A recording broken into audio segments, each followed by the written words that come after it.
We're live. I'm gonna start right at 7:30 too. So where can I get a link to test the video stream from? Facebook. Oh, I'm turning into an old man.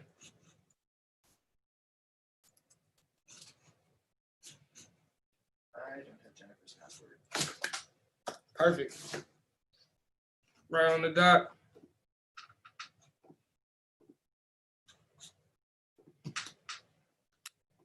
All right, everybody, muted. And sweet, 7:30. Hey, everybody. Welcome to our first of hopefully many webinars regarding diversity and all these topics. My name is Todd.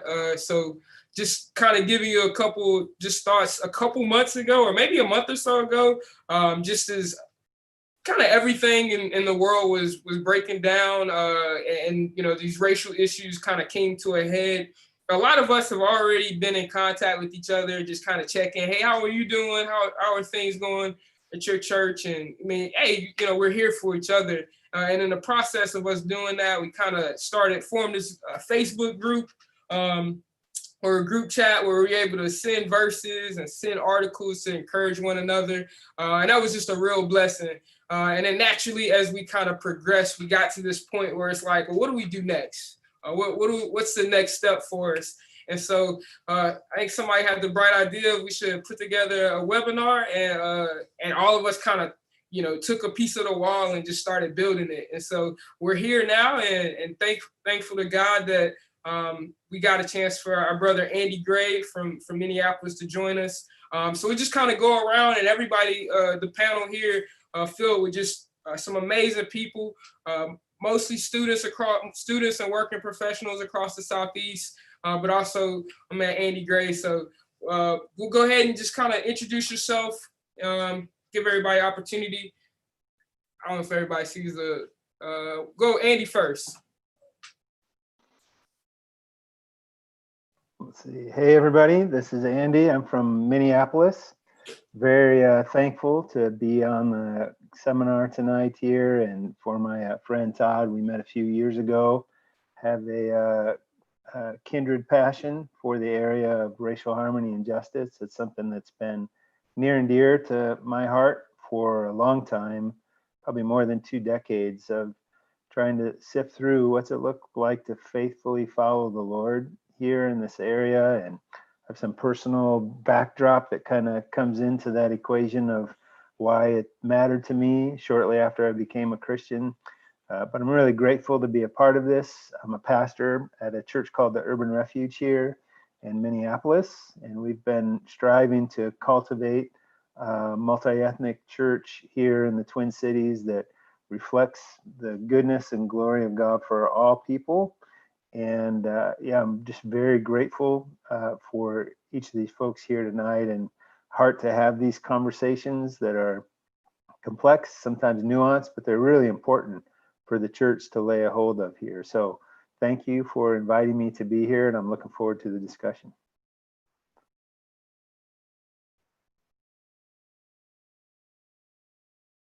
We'll start from North Carolina and work our way down. So our two other North Carolinians. Go ahead, Erica, ladies first.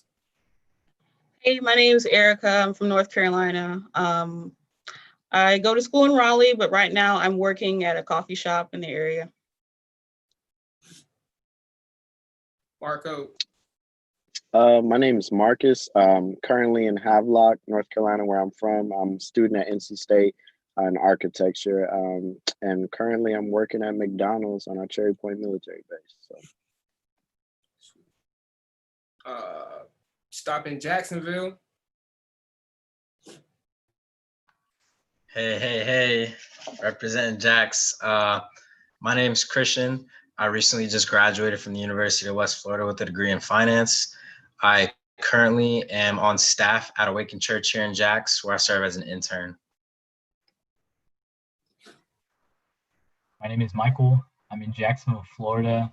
I'm a student in Gainesville at Santa Fe College right now.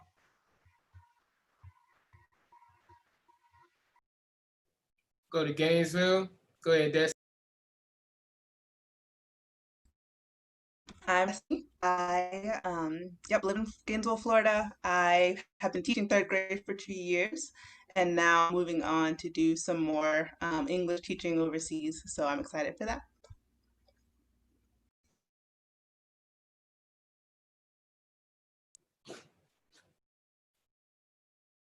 Go ahead, Shireen, take it away. Hi, my name is Shireen. I am from Gainesville, Florida. I went to University of Florida for undergrad, and now I just work at a lab.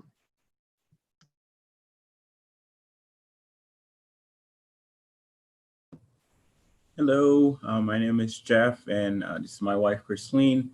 We both are working professional in Gainesville in the medical field. And I'm Wealth, living in Gainesville, go to school here, and yeah, student in computer science, trying to finish up. So Sweet. We got a couple people working behind the scenes. We're gonna shout them out later, but definitely a lot went into pulling this off. And also just kind of a continuation of our vision. We want this to start a dialogue. Our heart is that this would start the conversation that leads to real change within our churches, and that our churches will lead out in this. And none of us are coming from a place that our churches are terrible at this. It's just more so, hey, we want to see, most of our churches are strategically placed on a college campus or near a college campus and focusing. And you know, we've heard this many times, you know, change the campus, change the world. And so we definitely want to be that change right there. This is not meant for you to, you know, take to your white friends and say, hey, you got to watch this because you're struggling in this, but more so to start in healthy dialogue. And, you know, you've seen the Revelation 7:9. That's our heart. We've been praying for that. Just that we see a worship experience. We see it on earth as it will be in heaven. Every tribe, every tongue worshiping together in harmony. So I'll kick us off with a couple of questions here. And we've got some questions coming in from the audience as well.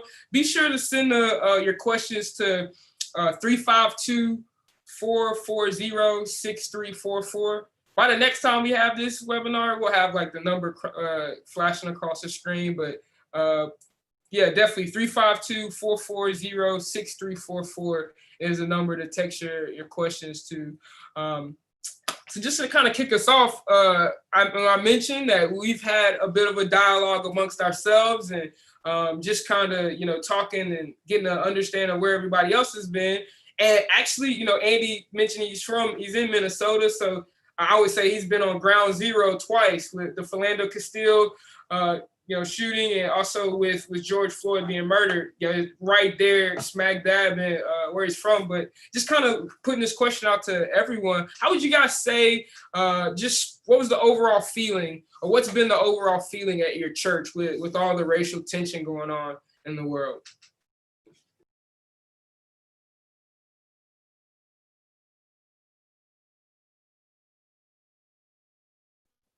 Well, I know a lot of people were very nervous and uncomfortable.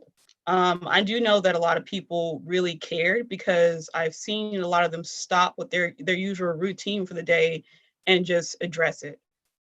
So I appreciated that.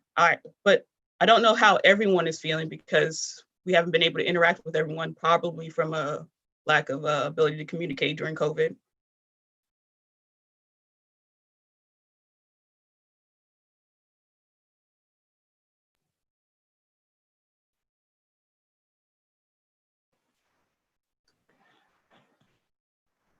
I think Minneapolis was obviously a very important place to be this summer. And the killing of George Floyd happened just 17 blocks straight down Chicago Avenue from our church. So very, very close, and right across the street, kitty corner from the Boys and Girls Club that we've done outreach at for many years. So it really impacted a lot of our folks. A lot of our folks lived right in the area too, where some of the violence and different things were happening. So it was a very tenuous summer. And, you know, I think there's been a variety of responses. I was really pleased with our church. I was actually on sabbatical which is the weirdest time ever to be on sabbatical with COVID, and then what happened with George Floyd. So some of the church kind of, I'm usually the one that speaks into these issues or about these issues, but our church kind of had to figure out somewhat what to do without my presence there. And I was really encouraged that there was just so much heart engaged and an eagerness to love, to serve, to be available, to listen, to hear, to speak up. And for me, I think the areas of racial harmony and justice are a matter of discipleship. And I think a lot of folks have seen the need for this for quite a while, but there's also been a resistance to it for a long time. And I think with what happened this summer and just the visceral nature of the video and the dynamics, the need went from, yes, there's a need and some people see it and some don't, to a much greater kind of embracing of recognizing there really is a need to talk about this and to do more in this. And we've been passive. Speaking from a white church perspective, there's been a lot of passivity and even resistance. So the recognition went way up, and the kind of the need was greatly amplified. I'm friends with a number of African-American pastors here in the city, and their response was different. Anger, frustration, a tired, like a weariedness of, I'm done kind of talking. If we aren't going to do anything, I'm not going to continue just trying to have conversations and thinking that we all come away from those conversations and everything's better. We need to work together in a really different way. So it's been really intense, I think, for the Twin Cities churches as a whole. But I'm hopeful that some things are going to emerge out of it. It's good. Shireen, I know you got a chance to kind of co-lead a discussion at your church. How was that? How did you gauge the feeling of your particular church in that setting? Yeah, so for our church, mixture of feelings. A lot of people, well, specifically like the Black students and or young professionals, some people were fearful or wary or just stressed or angry at what's happening, and also kind of disappointed with the silence that the church can have sometimes. And so some of us reached out to our pastors, and we had a discussion, and it was really good. It was just basically an opening of conversation to gauge where people are at, how do they feel the church is reacting to situations like this.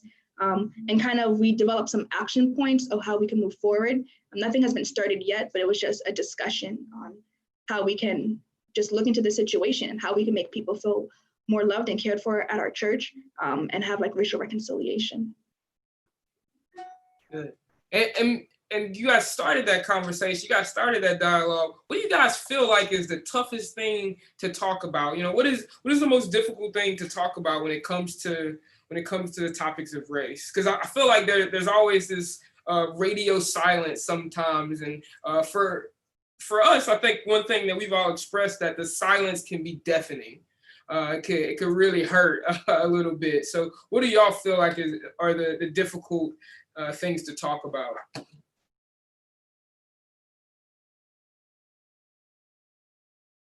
Or what makes that conversation so difficult? I feel like, I think it almost, just about everyone would acknowledge that, what has happened was wrong. I think the difficult part is when we come to solution, when we start talking about what to do, that's where it is hard. It's difficult because people are coming from different perspective, different point of view. And I feel like even at time, even probably whether it is a point of view of your experience growing up or it is your political background, everything just kind of clash together when it comes to about like what to do, or even where do we start or how far do we want to go, because there is a lot of need. I feel like that's perhaps is the hardest part.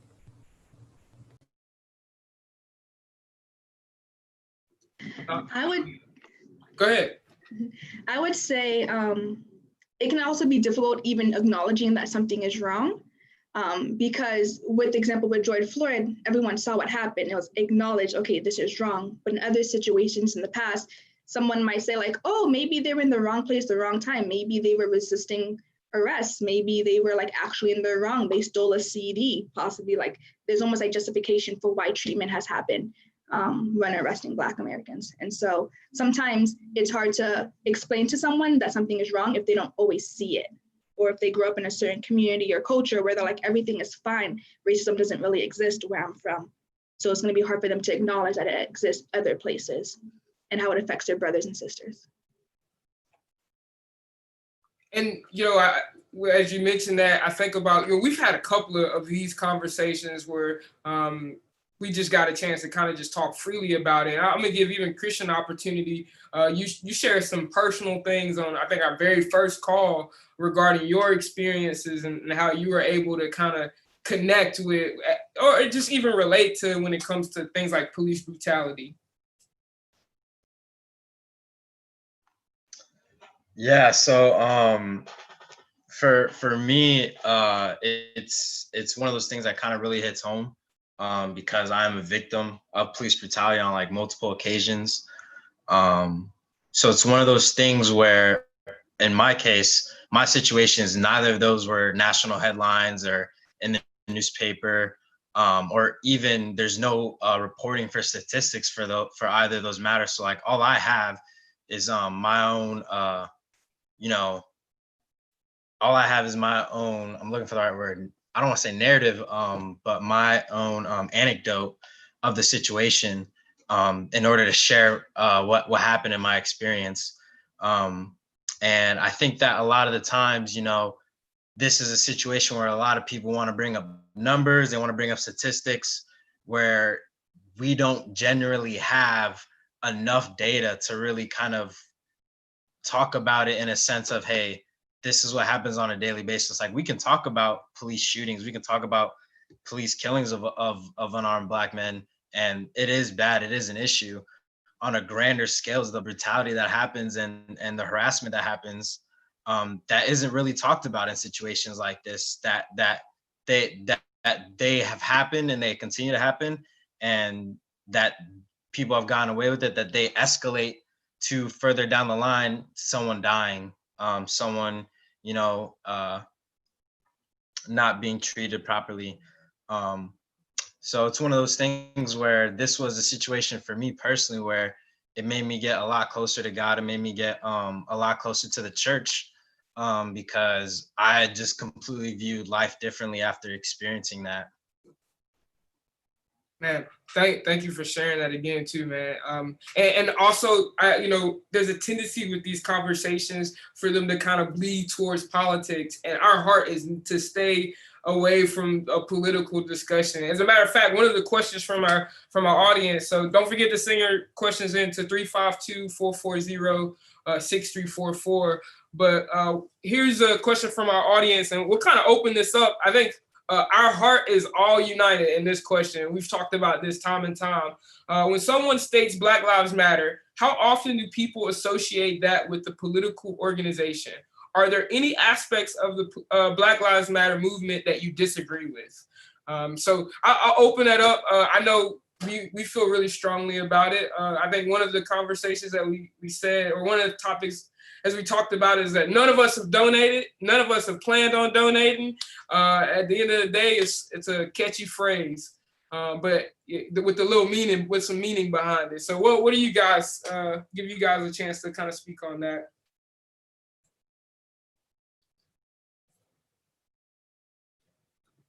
Start with Wells.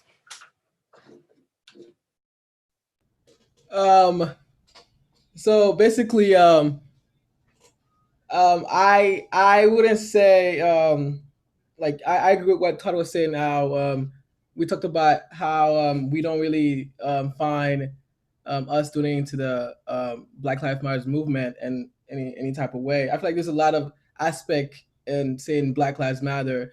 A lot of people take it as just a phrase they use to just help help others feel better about the situation, and etc. But I feel like at the end of the day,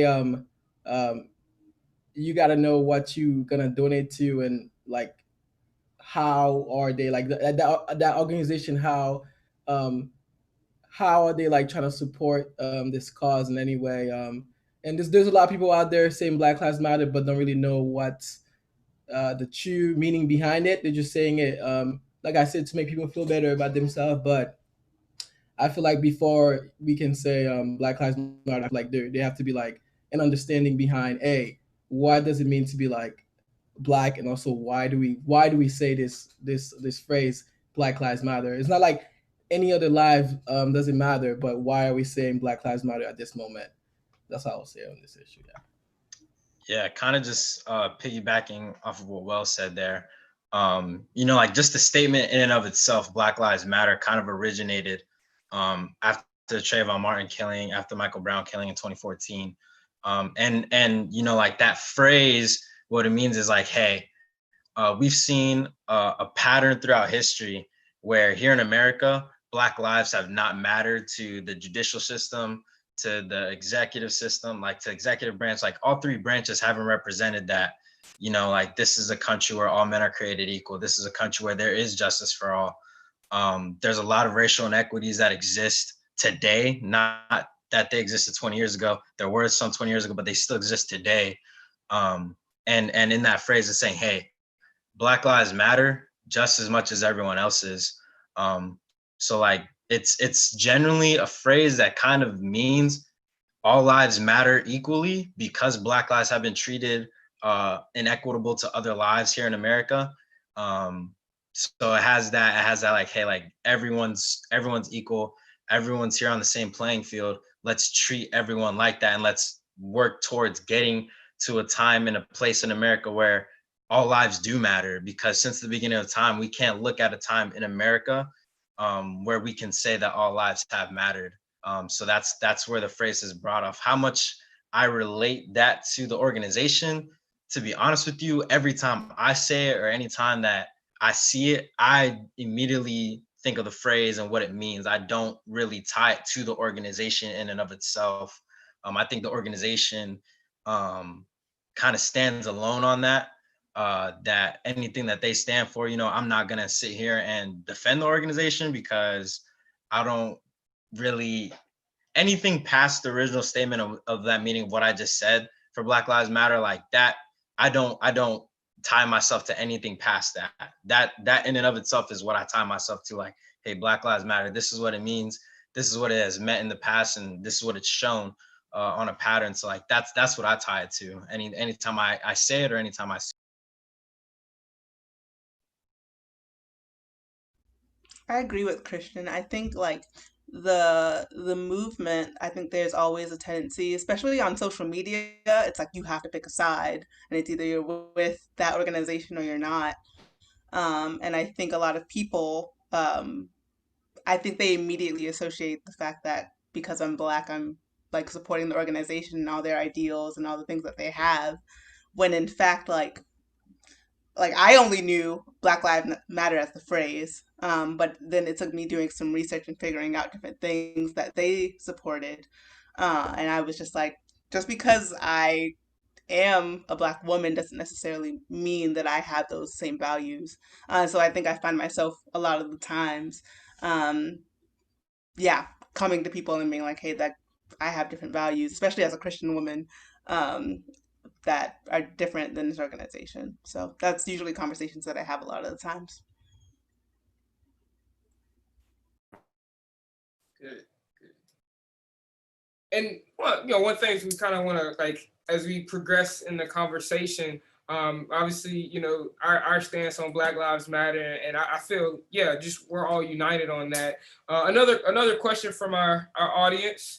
And so this is kind of getting in particular. I'll give Michael and Andy to kind of answer this. Michael and Christian as well. And also get Marcus to jump in on this as well. So you guys are all three students or have been students.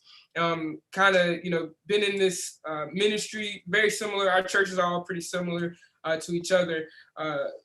The the question is, and this comes from a white male perspective, but just kind of broaden it up. How can I, as a white person, effectively disciple someone who is a person of color? And so, Michael, I'll get you to start. I mean, I'll start by saying I've had some really great examples of white men who have discipled me. I'll just throw out Matt Gordon right there as an example. He's a great man. And one of the things I love about Matt is that he never assumes, where I'm coming from or where my family is coming from, but he always seeks to listen first. And I think him showing that example of humility, what that has taught me is that even though someone is of a different culture or a different skin color, they're gonna do things, or they're gonna dress differently, they're gonna talk differently, and that's okay. And like Matt and guys who have discipled me, they have no problem with that. And I think it's just a general principle of discipleship that you don't want the person you're discipling to turn into you. You want to disciple someone so that they're more like Jesus. And so that aspect of not assuming somebody's background, why somebody acts this way, why someone talks this way, why whatever it is, and just bringing that level of love and bearing with me and showing humility first has really taught me that I do matter to them. And they're just not trying to turn me into them or make me a part of their culture or make me a part of this culture, bring my flavor, so to speak, to the church.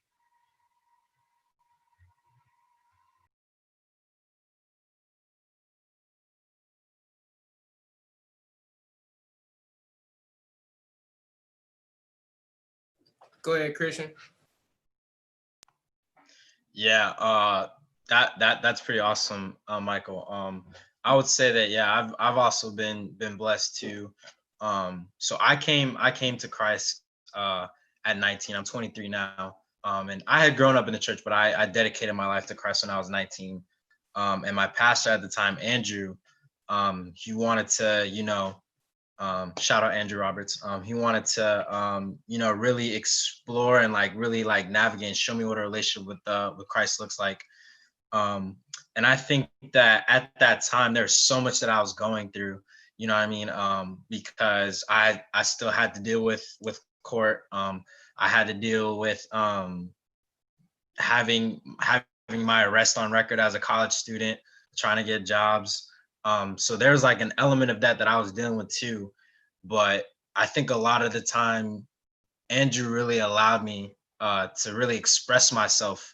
And he really did just listen. I remember a time that and Andrew and I met regularly, whether it was him coming to campus and us having time together, me going to church and us having time together, and even me being able to go to his house, see how he interacts with his wife, see how he interacts with his kids.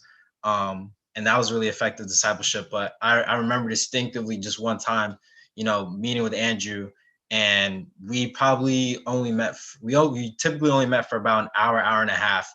And I spent that entire time just talking. I had been going through a lot at the time that I was frustrated with. I was frustrated with my relationship with my father, frustrated with my relationship with my sister, frustrated with school. I was just frustrated with a lot of different things. And I remember Andrew just really sitting there and listening to a lot of those things. And that's kind of, I think discipleship doesn't always look different when there's different races. But I think that another thing that Andrew does is that he knows that I care about racial reconciliation. So one thing that he pushed on our discipleship is hey, let's look for answers. So he brought to me a book that's called Roadmap to Reconciliation. We went through that book together.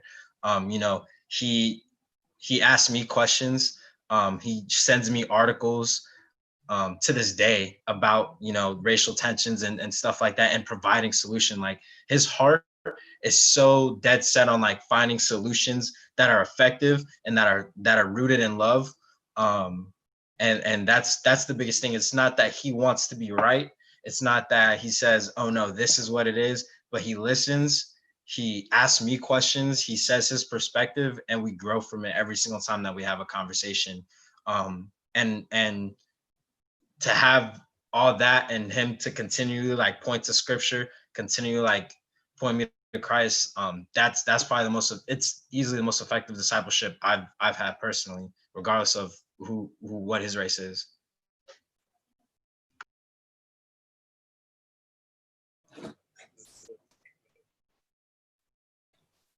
Marcus, want to add on? I got you. I feel like for me, with my two pastors at Grace, coming from a predominantly Black church into a predominantly white, definitely like you see like there's not that many people in there, but as far as like that, I guess look like you. But when it came to my two pastors, they focused just more on sharing their heart and their life with me, and what it was like to actually follow Jesus. They didn't like pigeonhole me and kind of make me like fit their roles, and like I have a bright personality, so if it explodes, they didn't have a problem. They embraced it all. So I think that was super important. Also, I think they just understood like empathy, as far as like my situation, that like this can be different, but like we're gonna bring this person alongside of us, kind of show us what it's like to love them properly. So yeah, I think it's a real testament to them too. Even when it came to like we wanted to push for like more Blacks in Avon Ferry. If you've been to Raleigh, they're like predominantly over there. That's like where they're set at. So starting something over there and trying to build something, they didn't like hinder that. Like, we don't think that's a good idea. They kind of like pushed us like, let's go ahead, let's do this thing, because they're pushing for diversity as well. So I think, yeah, that was a testament to that. So. And I want to throw this out there. We're not leaving the ladies out. As a matter of fact, we planning to do something with just the ladies, because we recognize this topic as it relates to Black women or women of color. It takes a lot of, Destiny, her words, not mine. This would be a very long conversation. Or I think it was Shireen who said that. It's going to take we can unpack this thing in an hour. So we're planning on getting them on just a webinar pretty soon, so they can give us the real on that. And Andy, from your experience, what do you feel like? What do you feel like? Just being in your position, what does that look like? What are some practicals that you've seen that really worked? Yeah, I think I really appreciate the words that were already shared by the fellows there. So good. I think humility is just a huge piece of that. Genuine love is a big difference. And I think it's really important. Someone was talking about sharing back and forth. I think about discipleship as always intended to be a two-way street, but a one-way ethic. It's a Jesus ethic, but it's a two-way street. So there's always giving and receiving. That sometimes you're the teacher, so to say, and sometimes you're the student. And when no matter what kind of situation or dynamic you're in a relationship, that is so good to be able to give and to receive. Jesus says it's better to give than to receive, but it's still good to receive. And we all need to do that. I think from my standpoint as a pastor and trying to lead a church through this, we've talked a lot about making holistic disciples of Jesus that follow Jesus, become like Jesus, and do like Jesus. And I think one thing that we've tried to pay attention to as it relates to this is the skewed lenses that we have from our life. So it can be our geographic location, it can be our ethnicity, it can be our age, it can be our gender, our education, economic, family stuff, all that, those kind of things. We bring those bags right into our relationship with Jesus sometimes. And a lot of times what we have in the bag is not so good. And the sanctification process is kind of figuring out, how am I seeing things from a muddied view or from a skewed view or from just my positional point of life that I'm trying to put overbearing on who Jesus is and who Jesus was. And the goal, like I said, isn't to create uniformity. The goal is to create unity. And so disciples of Jesus are going to have different passion, different strength, different skills. There's perspectives that are going to come from different places that I think are just beautiful and humbling, and they're informative. And so it's really important. I think holistic discipleship sheds or seeks to kind of shed those lenses and try to look through a kingdom lens and see people the way that Jesus sees people. And we just have to realize we have a vulnerability to our own preferences and experiences that that kind of comes to bear on our relationships and even our convictions. And we have to check those with, is that a kingdom perspective, or is that an Andy Gray perspective, a Michigander, a guy from Minnesota, or a white guy, or an older guy? All those kind of things, we have to check those against the true values of the kingdom. And kind of go ahead and continue on to this, going to our audience, don't forget, send those questions in. So you mentioned that oftentimes when people come to Christ, that they have particular things in their bag that, you mentioned yesterday in our call that, hey, someone who's an alcoholic, they may come to Christ and that's completely gone. Or there takes some discipling, there takes some working through that. And even kind of jumping into like topics that are very much so like tough to talk about. I feel like a buzz phrase over this particular time has been white privilege. And so it's such a contentious topic. This viewer says, white privilege has been a contentious topic in my church. How should we be talking about white privilege? Should we be talking about it? You want me to keep going on that, or somebody else?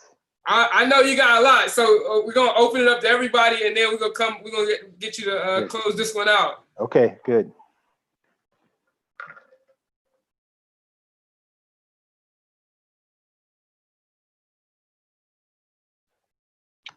I see the wheels turning. Go ahead, Christian.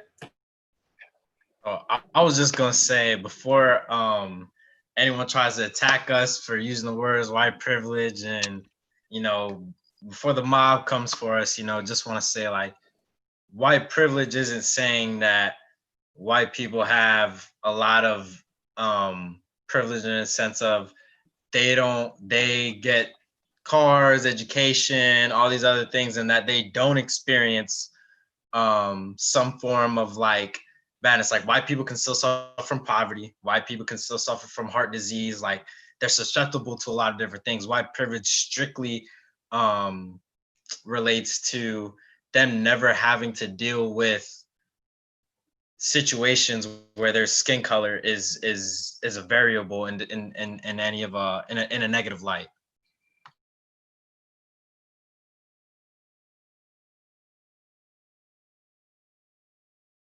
Marcus, I saw you went unmuted for a second. Go ahead. I don't know if it should be. I don't know if the topic should be like a prominent thing within church. Yeah, I'm not sure about that. Someone could inform me on that. I think we do have to understand, or like someone has to acknowledge that like they have this position over like someone else. Not saying they, like Christian said, like they don't go through the same like different struggles we go through, but like pretty much if I'm down, like are you gonna help me because you have access to this, or blah. Same if I'm in that same position, but it's like if you can't like acknowledge or recognize that you just have like you have the ability to help us in this area, but you're not willing to acknowledge that, then it becomes tough, and yeah, something that needs to be addressed. But I'm not sure if it needs to, like, I guess it does, but yeah, I don't know, like all the time in church, but yeah. Jeff and Chrissy, from being in the medical field, you guys give us a little insight from there.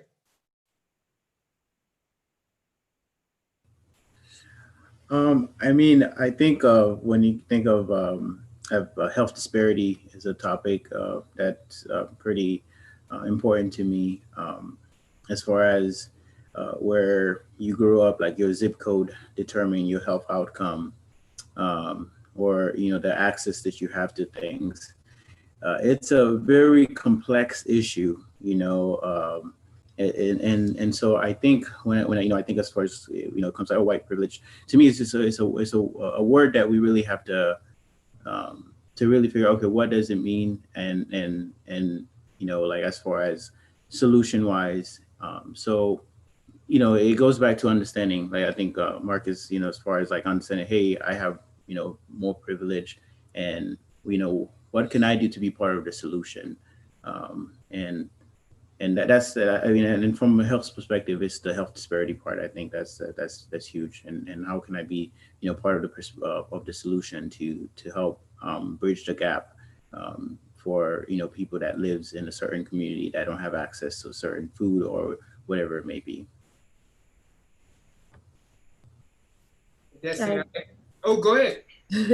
I agree. I feel like access to care is an issue. I work in the ER, so sometimes you see two different groups of people come in. One group is coming in, they don't have insurance. The other one does have insurance. And because of insurance issues with certain groups of individuals, some get, I would say, a type of care than the others, or being seen first instead of the other. There's kind of like it's kind of like a gamble favoritism type of thing there, which is unfortunate, but that's just the reality of it in the health system. Is if you don't have a certain insurance or type of insurance, you probably won't you'll get seen, but the type of care probably be a little bit different. And as we're, I guess, working on our way to the professions, we got Destiny in education. Yeah, so a few things, like I think it takes understanding from both sides. Like if I'm a Black person and I think of white privilege, like Christian was saying, it's like, oh, white people don't struggle, then that's going to be something that's not unifying us already. But then also from someone who is white, it's like, oh, like like that acknowledging part, like Marco was saying, like they see that this is something that does affect just the different things that happen with all of us. And I think, yeah, in education, like that's a big one. Like Title I schools, like all around here, and like where you get placed.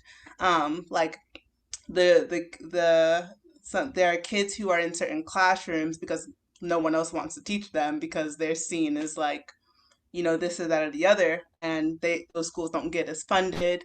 A lot of teachers have to pay out of their own pocket for stuff. Just different things like that happen.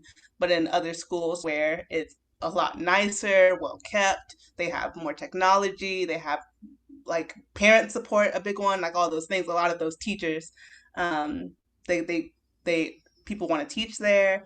They get more funding. Like there's so many different things that go into it, but I do think a big thing is understanding on both sides, like, okay, what is this, and how do I see this?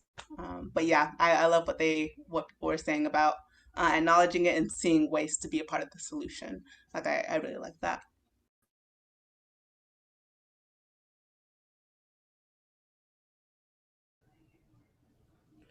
Andy? Yeah, that's a good question. I think, there are terms that if you put white in front of it and then you use the second word like privilege or supremacy, or the conversation just starts to shut down because there's kind of predisposition to a number of different thoughts of what that means and how people are going to process it. And a lot of times they end up in a defensive posture that really shuts down listening. So usually I try to approach that dynamic from building a scriptural basis of, and I think the New Testament is really strong on this about not showing favoritism. And it's really strongly like, it's sin, don't do it, God hates it, he doesn't show partiality, you shouldn't show partiality. And there's just a number of ways that we do that. When Samuel came to find one of Jesse's son to anoint, all these good-looking guys came through, and he said, nope, not that one, not that one, not that one. And finally came to David, and it says, God looks at the heart, but man looks at the outside. So our humanity, we have to acknowledge we do look at the outside. So what do we do with that? If we have a vulnerability to making judgments and assessments, and we all do, how do we take those and readjust them so that they are align with the kingdom of God in the way that God sees people. So favoritism, I think, it works the same way that interest does in a bank, right? You put money in there, you start earning interest, and then that starts compounding. And it's the way to grow money quickly is to have compounding interest. And what we have to recognize is our country was built on favoritism towards white folks. That's right there in the Constitution from the very get-go.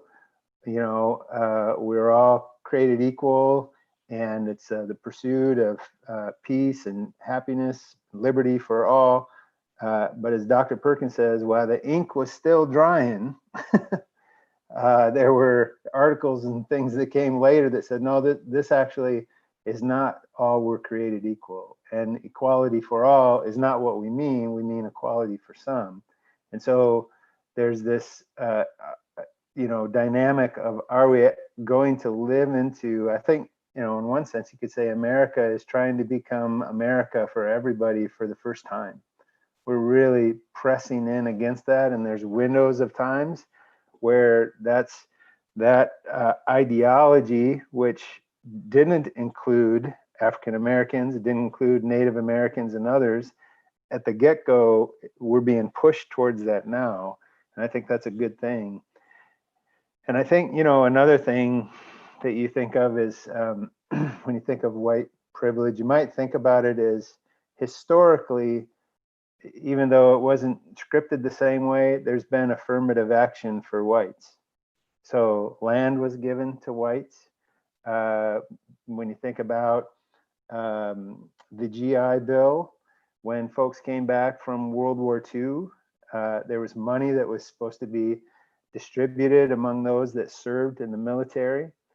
And even though, you know, probably 10 to 15% of the military was African American, less than 1% received the GI Bill. Really, really low, because it was distributed locally and there was all kinds of prejudices that happened. So the dynamic of building wealth through home ownership, which was a huge deal of the way family wealth gets built, that heavily favored the white people in our culture and our country. And so we see massive gaps in wealth still today. We see disparity of income. You know, Minnesota, Minneapolis, every year we make the top 5 for the best place to raise a family in the country, usually one of the western suburbs here. We also make the top 5 list, usually in the top 3, for the worst city for African Americans to live in. So we have these two realities, like a tale of twin cities, but in a different way. So the income differential, for instance, in Minneapolis is 46% of what African Americans make compared to white folks. So favoritism has been compounded. And if we can start to look at it, and usually if you can talk through this in terms of what happens with a dominant culture and a non-dominant culture, you can get people on a page of understanding, and then you can connect that with our particular history. And that's how I've seen the most fruitful conversations come out of this.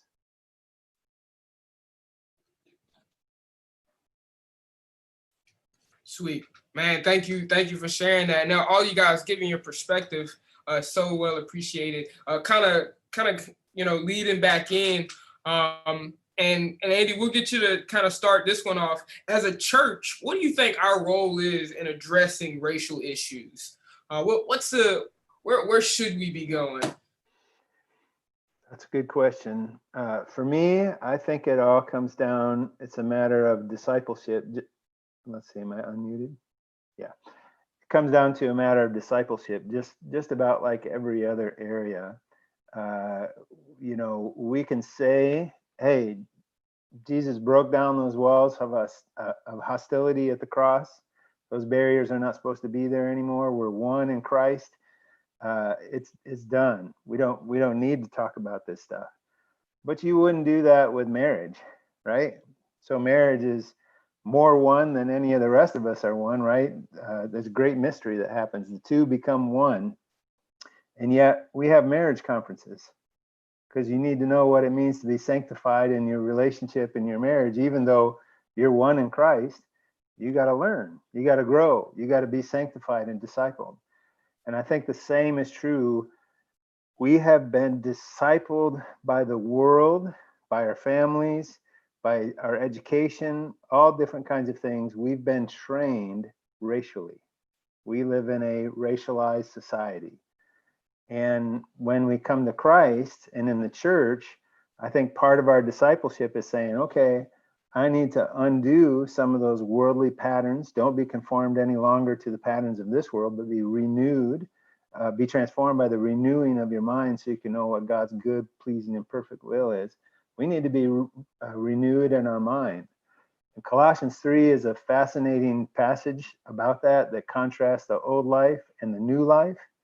And I think the old life in Colossians 3:7, it says, you used to walk in these ways in the life you once lived, but now rid yourselves of all such things as these: anger, rage, malice, slander, filthy language from your lips. Don't lie to each other, since you've taken off your old self with its practices and put on the new self.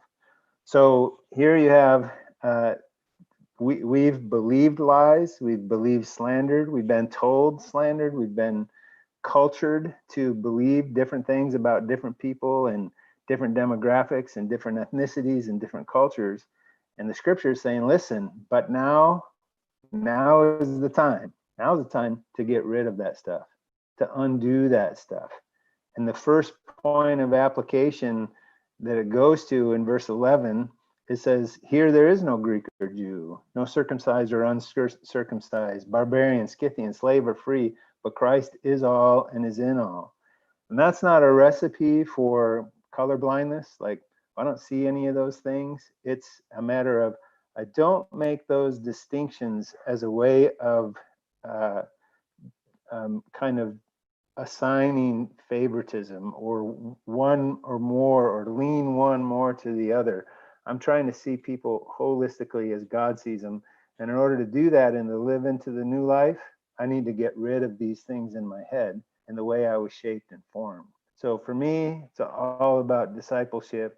And I think it's really important to talk about in the church.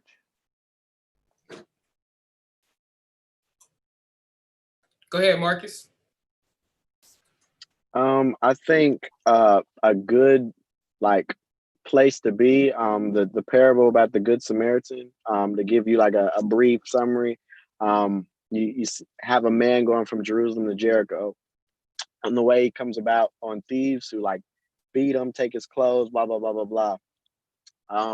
While he's down and half dead, you have the priest who walks and sees him down there, and he crosses to the other side. I'm pretty much ignoring what's going on.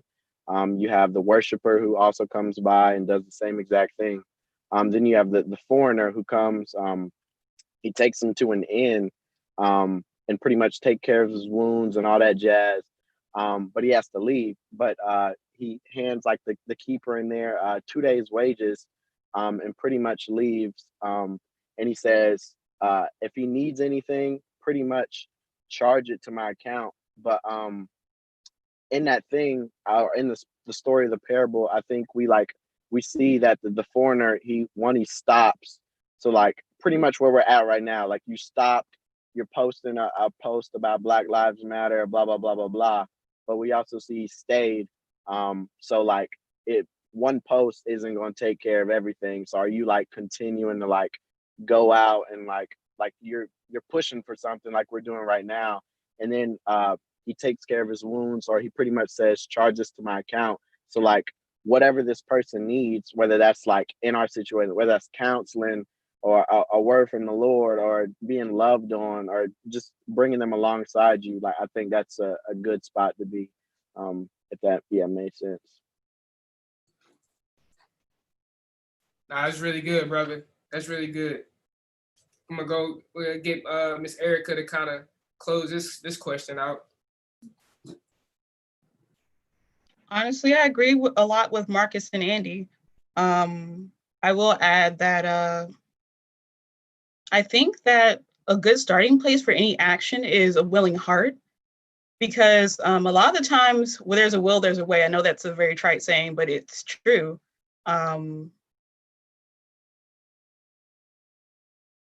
Because if you see, as Marcus was saying, if you see someone on the street who needs help, what are you going to do? You're not going to think, what actions can I take? You're going to help them. You know what to do. The answers are there. So I just think about Philippians 2, because it basically says, look to each other's interests. So breaking our hearts for one another, noticing that we have different parts of the body, and those different parts of the body have different struggles. And we also are called to celebrate with one another with our victories, and also grieve with one another for our struggles. So I think that is a great starting place. Also, just re-examining ourselves and training ourselves to take our thoughts captive, because we're naive if we think that our thoughts are perfectly clear now that we're in Christ. We still got a lot of garbage back there just waiting to come and rear its ugly head again. And so we have to train ourselves, and that part comes in from letting other people talk to us. So I think a really good action point would be to have established discussion tables where you could go over a book or an article, or I don't know, any of the hot topics, because I know a lot of people have some questions about different racial slurs and stuff. People have some polarizing opinions, and they're afraid to talk about it because they're afraid of someone calling them stupid or dismissing them, or even calling them racist or canceling them. But I think we're a family here. We can all come together and know that we're not going to hate each other forever just because we have a difference of opinion. But some opinions need to be shared, and that's how we sharpen each other.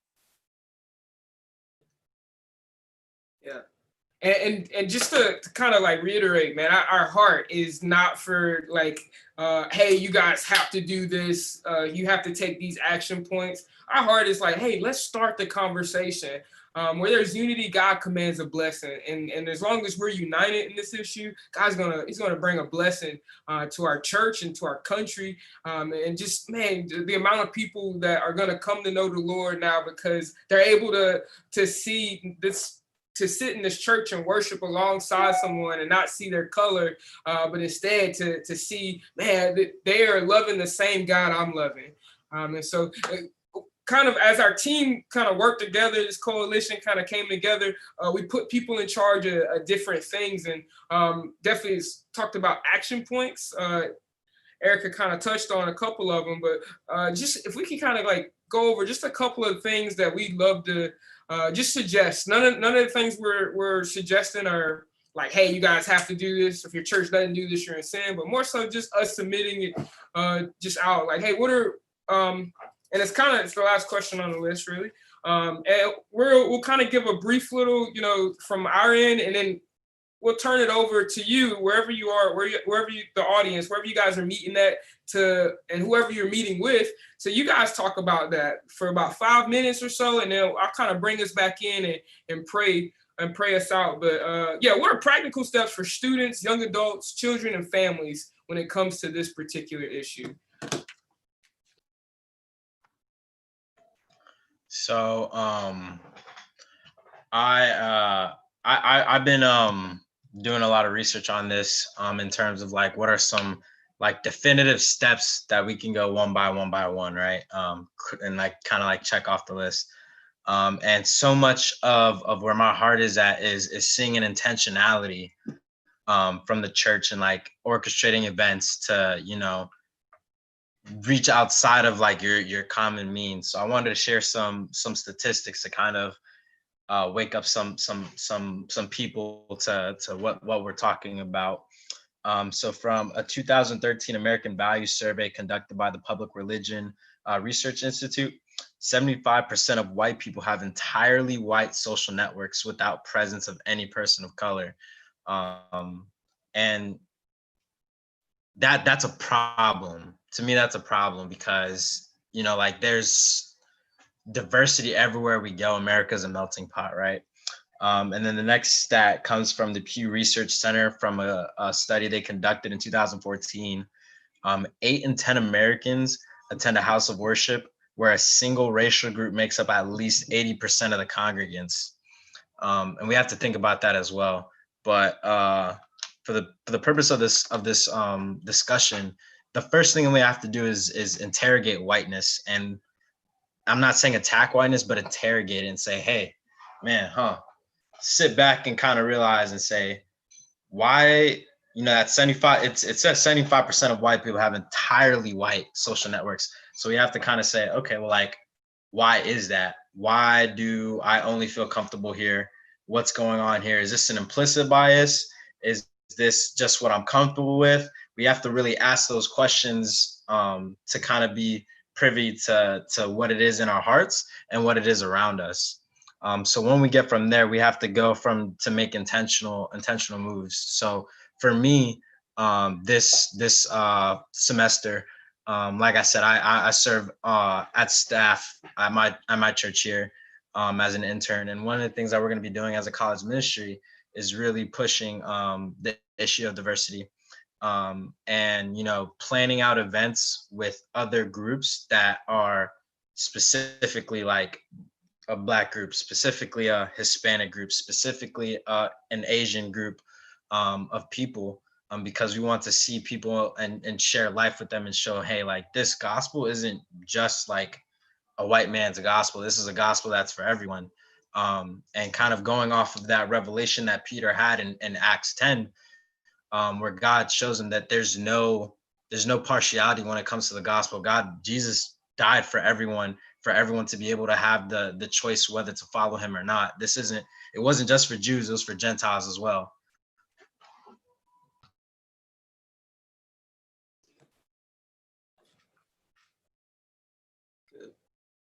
Any other action points that come to mind? Yeah, I got about 150 of them. Gotta publish that in the book. Yeah. Well, let me say this. I've been thinking about something this summer, where in Romans 12:16 it says, "Live in harmony with one another." That's right after mourn with those who mourn and rejoice with those who rejoice. Live in harmony with one another. And that word harmony is really deep. It's a Greek word. You say it like phrono or something. That's as good as my Greek gets. But it's a mindedness, and it's a very active word, and it engages the conscience, the will, and your affections. And so I think when we think about living together in harmony, or what does racial reconciliation look like, and there's justice components, there's different things.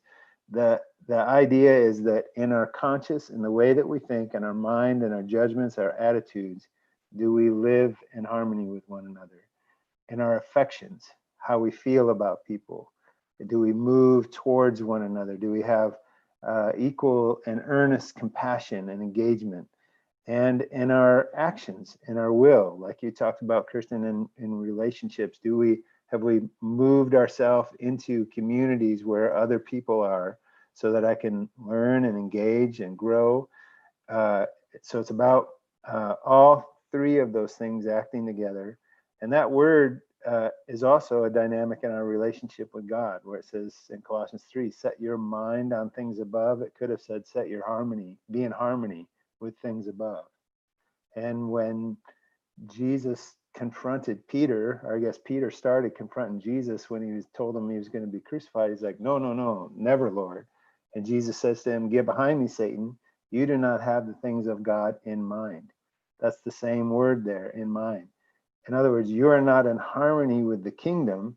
You're actually in harmony with the devil, with Satan, with the things of this world, and the way you're thinking and the way you're acting and where your affections are.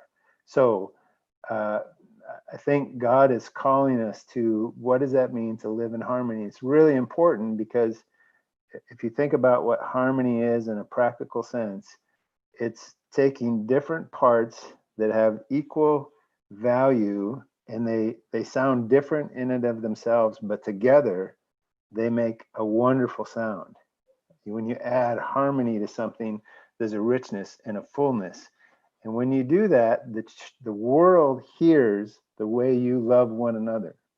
And if we profess as the church, hey, our greatest commands are love the Lord your God with your heart, soul, mind, and strength, and love one another by yourself.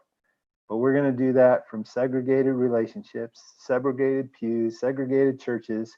We're going to have constant dissonance in political arguments, and like the world here is just a clanging gong. So we need to get to a different place because our witness is compromised if we don't live in harmony with one another.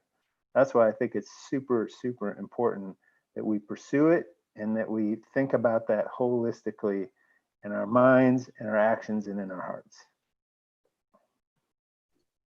I'll stop there. So yeah, thank you for that. And so kind of like we're giving you guys an opportunity at home to the folks watching. And gosh, we are so grateful for all of y'all to just be, take the time to like just listen to what we have to say. If you could at home, if you could just, talk through some of the things that you heard, kind of think about what's next. What does God put on your heart to do or to say? And just kind of spend some time praying. Give you about a minute or 2 minutes, and then I'll bring us back in and pray us out pretty soon.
And before I close this out in prayer, definitely want to give some shout outs. So first, shout out to my man Will Brown, working behind the scenes on the camera. He's killing it. The whole setup. Also, shout out to the whole team. Right, you guys are like just so much work with it and just putting it together. Also, shout out to Ember Warren, right? She had a big part into us being here, like just kind of being a catalyst for pulling us together, helping pull us together. And to our individual pastors, Bert, Ed, Andrew, Frank, Matt, Justin, just thank those guys for just being completely supportive of what we're doing here and really loving on us and supporting us through the process. Thank you to Andy Gray for being here with us, man. A tremendous amount. Like, we're just blessed beyond belief to have you giving your wisdom on this. We actually, I'm gonna be honest, we ended up with about 20 something questions, and I think some questions are still coming on. I'm not, like, why would we stop at this one, right? Like, I'm pretty sure it's more to go. It's more to go, right? There's all kinds of things running through my head, and I can't wait to talk to these folks again. We'll set a time later of when we talk through what's next. But yeah, I'm super excited and just challenging everyone to let's move this thing forward. Let's not stop talking about this. Let's continue to be a blessing. So definitely, if you guys, I promise you, we gotta have more content coming toward like your way. A lot of these questions, I highlighted a bunch of them. Like, we can't get to them tonight, but we're gonna get to them. And so definitely subscribe to our YouTube channel. We'll try to put some stuff together pretty soon, man. So we can answer all of these questions. We can get into all of this. Like I said, I'm excited about what the ladies, them coming through and talking through, like, and particularly what that looks like for women, discipling women of color. So I can't wait to hear about that one. Also, I cannot forget about this, right? Because the guy who really, like, deserves a lot of credit for this is Wells. Wells has done an amazing job, top to bottom, all of our technical stuff. So shout out to my man Wells. Shout out to Todd. All right, so I'm gonna pray us out. Thank y'all for joining us too. Everyone, all of our friends and family back home that are watching and listening and been praying with us. I got a couple text messages as we're about to close up. People saying thank you for putting this on. So hopefully, just don't stop. It's like Diddy back in the day, don't stop, won't stop. I think I quoted it right. I'll pray us out. Lord, thank you so much for this time. Thank you so much for Lord, just putting this on our hearts. I pray, God, that real change would come from this. Lord, that we will pursue your heart of seeing harmony in our churches, in our communities, and in our country and our world, Lord. And I just ask, Lord, that you would Lord, just unite us. And I pray that we just believe in that where there's unity, Lord, that you're going to command a blessing. I pray for some of the folks that we're going to be meeting pretty soon with the semester kind of kicking off. Lord, I ask that you give us just wisdom and how to approach these conversations and to talk about them in such a way that glorifies you. We ask these things in your son Jesus' name we pray. Amen. Amen. Sweet. Hey, thank you guys. And it's like the awkward point of the Zoom meeting. We just got to end it all for everybody. So I'll do that. Hey, thank you guys. Thank you all. Thank you very much, guys.